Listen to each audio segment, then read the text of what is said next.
তৃণমূল কর্মীকে মারধরের অভিযোগ বিজেপির বিরুদ্ধে নন্দীগ্রামের এই ঘটনা, তারই প্রতিবাদে বন্ধের ডাক দিয়েছে বিজেপি এবং তৃণমূল কর্মীকে মারধর করার অভিযোগের ঘটনা।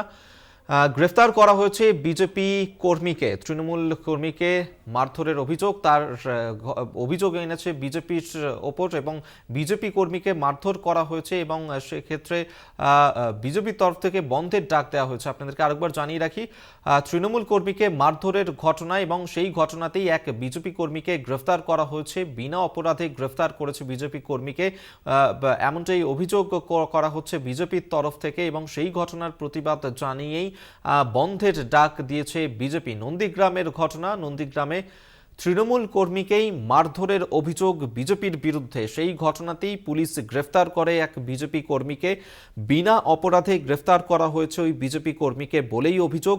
নন্দীগ্রামের সোনাচূড়া এলাকার এই ঘটনাতেই বন্ধের ডাক দিয়েছে বিজেপি।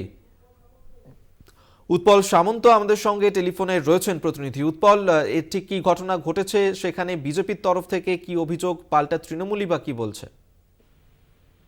দেখো, গতকাল রাত্রে তৃণমূল কর্মীকে মারধরের ঘটনায় পুলিশ একজন বিজেপি কর্মীকে গ্রেপ্তার করে।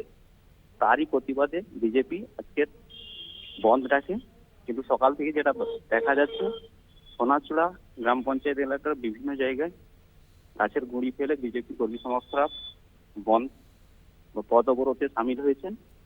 কিন্তু দোকানপাট খোলা রয়েছে, তারা চেষ্টা করছে ভোটকে সফল করার জন্য। অন্যদিকে তৃণমূল যেটা দাবি করছে যে বন্ধ তেমন কোনো প্রভাব পড়েনি এবং তারা যেহেতু তৃণমূল কর্মীকে মারধর করেছে সেই ঘটনায় পুলিশের কাছে একেবারে আপাতত ধন্যবাদ উৎপল তোমায়। উৎপল সামন্ত টেলিফোনে ছিলেন প্রতিনিধি।